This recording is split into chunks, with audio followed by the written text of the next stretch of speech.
All right, so we are live. So I was up browsing the internet and I came across a very interesting video. And well, before I even go into there, if you guys don't notice, I'm wearing my SpaceX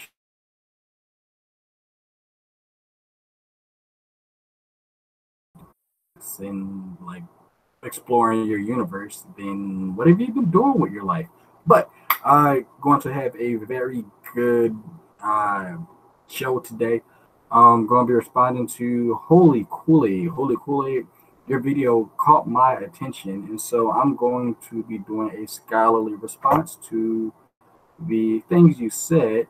And so I do want to say, before I even go into my whole response, I'm a former science teacher, uh, taught physics, and I'm also a Christian. So you definitely can be religious and not be stupid. You can be religious and you can hold to scientific truths about reality. You can understand the way how the world works, and you can also be religious at the same time.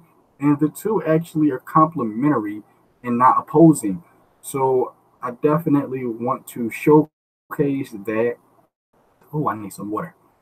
So, with that being the case, number one, can you guys hear me if there are any people watching? Guess you can.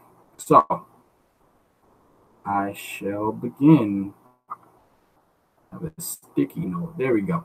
So, in the beginning of your video, this actually caught my attention. Now, I'm only going to respond to the part where you talked about Christians. I'm not a Muslim and I'm not any other religion. I'm of the Christian religion, so I can only speak for myself. I can only speak for my religion. But you said most religious people, and then you said Muslims and Christians, holy books, literally. Um, Okay, so that argument is totally reliant on how the word literally is being used. So, one definition of literally or literal could mean taking words in their usual or most basic sense without metaphor or allegory. Dreadful in its literal sense, full of dread. Or you could be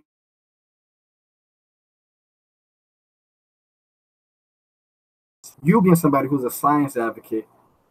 I would think that you know better than to appeal to people's common sense because, well, the world can be a tricky place and your senses can play tricks on you. Um, Appealing to people's common sense is something that people like Kenham or Ken.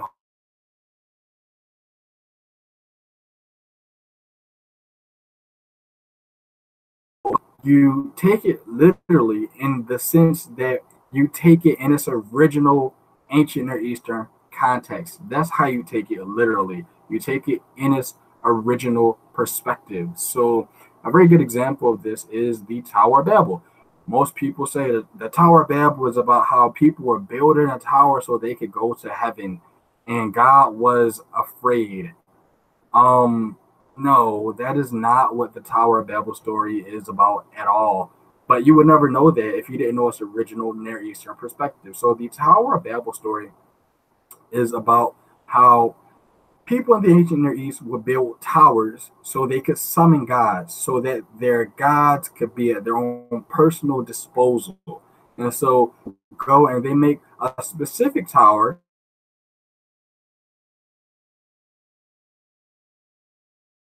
as their own personal genie, you could say. And so Yahweh hears their beckoning, he hears their call, he hears these people trying to summon his presence. He comes down and he sees they made one of these towers, the same type of towers they have for these other gods. And he knocks it down to show them that he is not a God that you can put in your back pocket. He's not a God that you can summon and beckon at your own command. And so you would never know that if it weren't for the original ancient Near Eastern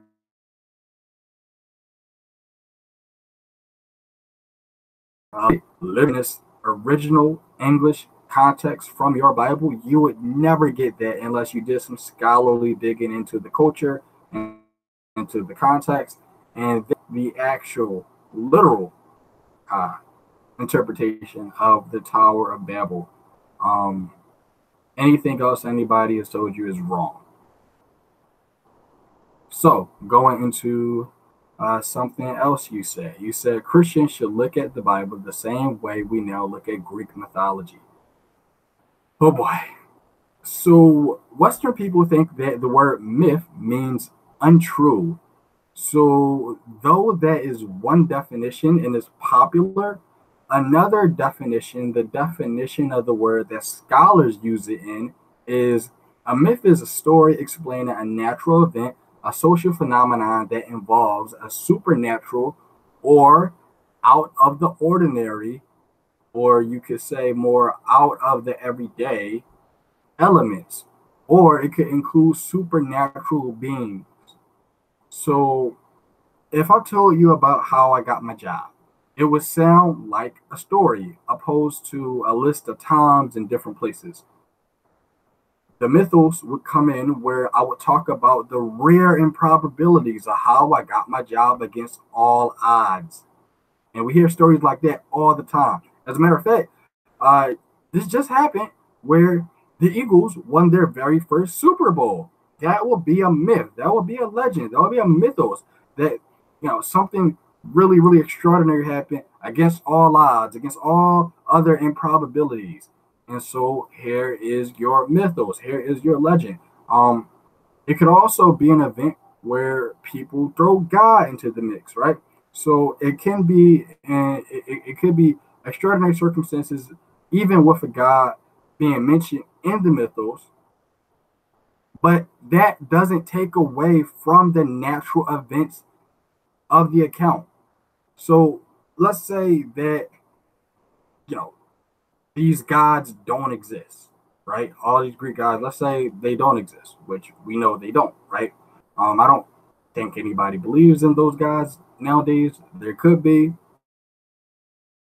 but if there are, basically could be said, even if those gods don't exist, the point is that these natural events occur, and in these natural events or in these natural occurrences, this is how people saw their God, or they saw supernatural beings that were believed at that time in the details of the events. Better put it this way by Marcus J. Bogus, basically paraphrased. He basically says the Bible is a book about how our ancestors saw God in the details of history. It's not about how God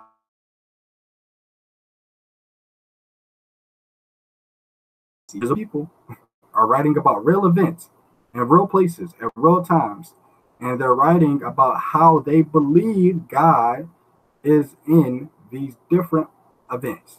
It's not about how God sees things. It's about how the people believe to have saw God in these different events. That is it. And we can believe that God did it or God was the cause for some of these things. But guess what?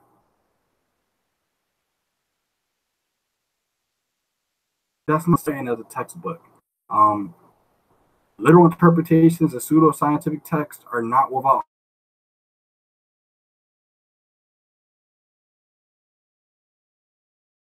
This God is not teaching people quantum physics or biology or astrophysics. That stuff didn't even exist back then. This, these accounts, these events are coming from ancient people in their ancient time. So their science doesn't have to be right. They're not scientists. They're historians. So please don't miss the point. You said religion is the same as insanity, or at least you implied it. The thumbnail of your video shows a picture of Santa, and he's being crucified in the would-be place of Jesus Christ. Highly, highly, highly disrespectful. But moving on. So basically, your thumbnail is insinuating that believing in Jesus is the same in Saint Nick. Okay. Not only is that stupid, but that is also dumb. Um, that is a false equivalence fallacy. So a false equivalence fallacy is a logical fallacy in which two completely opposing arguments appear to be logically equivalent when in fact they are not. So basically, your argument goes as follows: Santa does not exist, therefore, God does not exist. That is the exact same thing as saying the Easter Bunny does not exist, therefore, Barack Obama does not exist. Even if Santa doesn't exist, that has nothing to do with God's existence. Um, Also, with that being the case, God and Santa are two different types of explanations. Santa will be a natural explanation. Santa will be an explanation as to how Christmas presents get under your Christmas tree. God would be a philosophical explanation as to why the universe came into being, whether it be this universe or the multiverse or whatever. If you don't believe in Santa Claus because of Big Bang cosmology, congratulations, because it is the same as not believing in God because you found out your parents put your Christmas presents under your tree.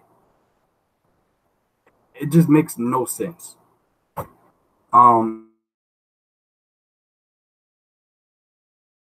um, at least have valid reasons and logical arguments as to why you do not believe in God. But if you're not going to believe in God because of that, you have said nothing. You said until you can prove everything about modern science is wrong, I will make fun of you. Who's saying anything about science being wrong? There are majority of religious people, they actually accept science. The whole of the Catholic Church accepts Big Bang cosmology and evolution. The founder of Big Bang cosmology, George Lamette, was a Catholic priest, and it was the atheist community who actually, you could say, cast him out or gave him because they thought his religious beliefs actually were coming in conflict with his scientific discoveries. It wasn't until we found the cosmic microwave background that we actually started giving George Lamette more credence. So you can thank atheists for that. Um, but yeah, so in the end, science will win at being science.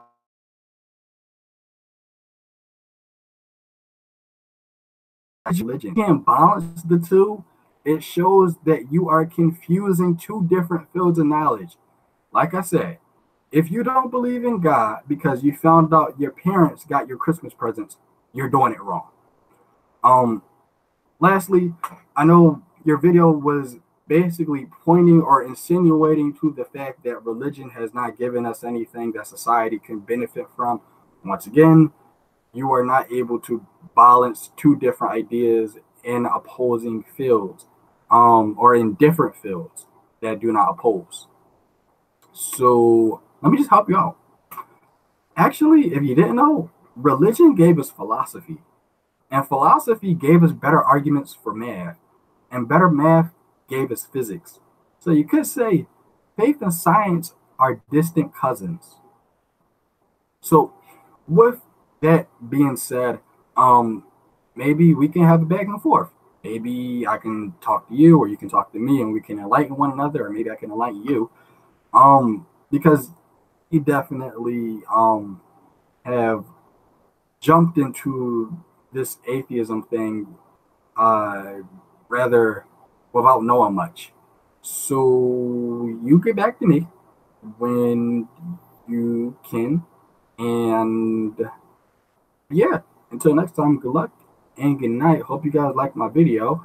But yeah, really, holy Kool-Aid, not cool. Your video, it was really, really bad. Your reasons for not believing in God were horrible, and they also had no connections to one another. You basically were rattling off one point after another, after another, after another, and they didn't connect. Uh, believing in God has nothing to do with science. Not believing in God has nothing to do with science. It's a philosophical thing. Um, Not believing in God has nothing to do with Santa Claus. We actually will have no trouble falsifying through scientific methodology that Santa Claus, in fact, did not put Christmas under a tree. We can't do any scientific test on God. Being God is a metaphysical, abstract construct. So, I mean, unless you can like give a philosophical argument as to why God does not exist, then your video didn't do that. So maybe next time you just want to stick to philosophy and leave science to the more evolved people. All right. I'm done. And until next time, good luck and good night.